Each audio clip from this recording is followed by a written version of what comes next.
Naturally, we tend to go to extremes. If we decide to start eating healthy, it's go keto or nothing at all. If we decide to start exercising, it's go super athlete or no exercise.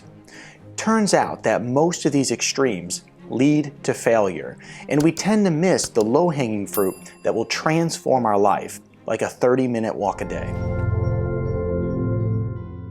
Hey Wellness Warriors, I'm Dr. Zyrowski, and I have some exciting news for you. I have a brand new YouTube channel called Dr. Z TV. On this YouTube channel, I focus on health news and looking at the health news from a holistic perspective.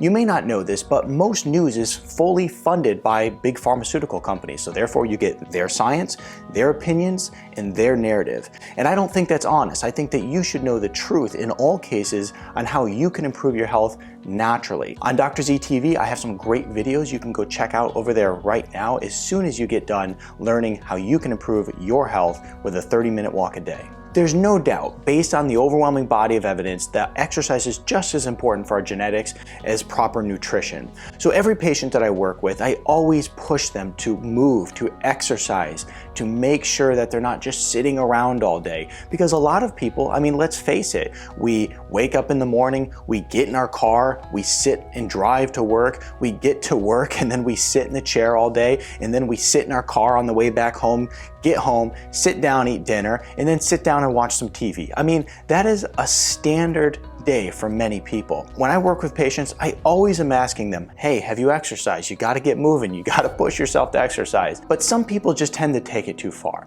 One time a lady came in and she had said, yeah, doc, I'm so excited, I got exercising again, but one problem. Well, what's that problem? My knee is killing me. I got this stabbing pain. I go, oh my gosh, when you start thinking all the different differential diagnoses that can come along with stabbing pain in the knee, it's kind of scary. I mean, I'm thinking to myself, she tore a meniscus, something bad happened. So I started asking some questions. What happened? What did you do? She says, I went to the gym and I ran 6 miles. Geez, ran 6 miles? That's a long ways. And then I went further to ask, well, when was the last time you exercised prior to, this particular incident? I haven't exercised in years. So I'm thinking to myself, holy smokes. She went to the gym and just went and busted out 6 miles on the treadmill, and she hasn't exercised since a couple years ago probably. So this is incredible that she did this and maybe didn't hurt herself in some other way. We tend to go to extremes in almost all cases, and it's not necessary. Now, we all tend to go there. I even tend to go to extremes in my own life. But here's the deal, is we don't have to go from 0 to 100 because according to the science, there's incredible benefits of starting off with just something like a 30-minute walk a day. And if this person was to go back and ask me, Doc, how should I start exercising if I haven't exercised in years? I wouldn't say, do what you used to do when you were in high school. I wouldn't say that. I'd say, here's what you should do. Put your shoes on, go for a nice walk. Okay, then maybe if you're looking to step it up a little bit, go for a jog, and then, get a run in and slowly get to that point, but don't just go from 0 to 100. So what I've done, because we tend to go to extremes, is I've compiled a whole list of all the science-based evidence that shows us how important and valuable a 30-minute walk is a day. First of all, it can help prevent 91% of cases of type 2 diabetes. Well, that's enormous. It also can help prevent 50% of all cases of heart disease. This is the #1 killer of people prematurely. That is an enormous deal.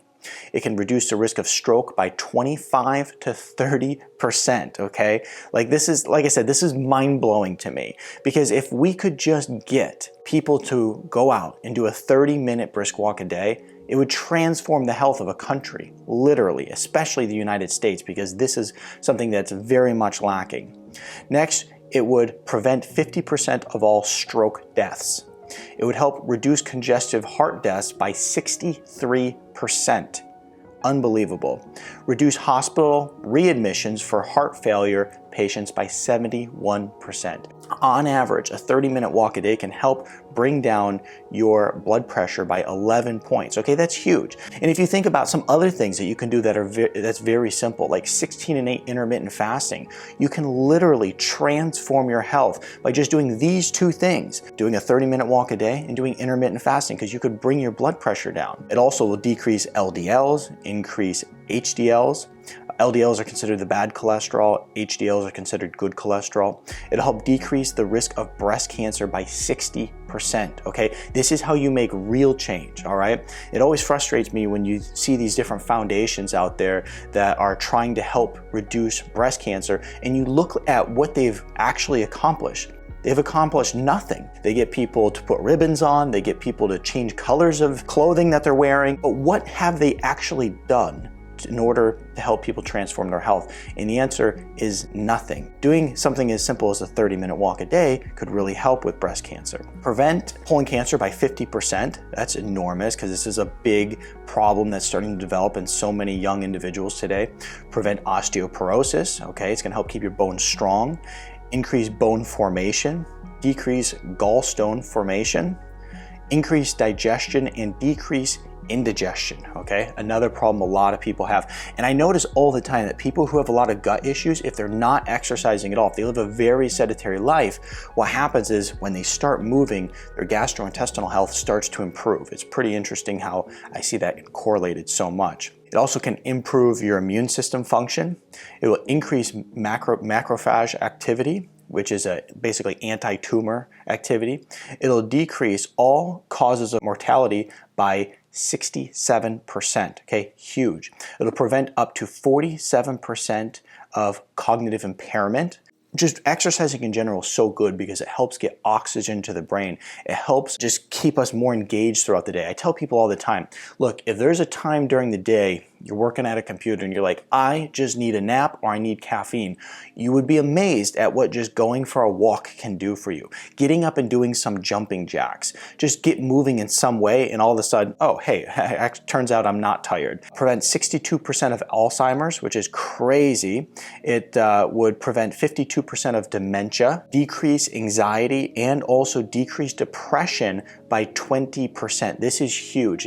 And this is one of those things where it's like, I am such an advocate of people going out and getting that 30-minute walk a day, because let's face it, for some people, the gym is their thing, right? That's their domain, lifting those weights. That is how they really find peace in their life and they find happiness, and it helps them calm down and gives them a sense of better well-being. But for some people, that's not their thing. And I get it. Even if going to the gym and working out very hard isn't your thing, a 30-minute walk a day is so calming and peaceful. Get out in nature, connect with nature. It's really incredible what that does for people who have anxiety and depression. And so many people are going and taking antidepressants and anti-anxiety medication, but they fail to get out and do a 30-minute walk a day. Get a dog, take the dog for a nice 30-minute walk. They would love you, and it would be really good for your mental health. Enhances learning capacity by 12 times.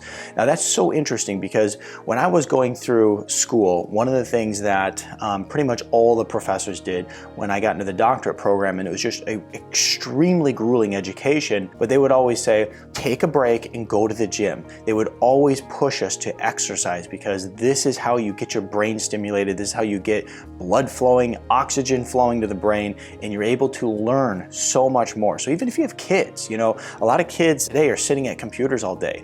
It is just mind crushing for them. They need to be moving. It helps get better physical function in older adults. One of the most important things you can do for an adult or an older adult is basically keep them moving, keep the elderly moving, protect them from falling. This is a big thing. It helps keep them stronger. We already talked about strong bones and that kind of thing. It helps decrease arthritis. It increases growth and healing hormones. And for anybody across the board, that basically means anti-aging. When you can increase growth hormones and healing hormones, so incredible. And it decreases weight gain issue and the obesity issue that so many people face today.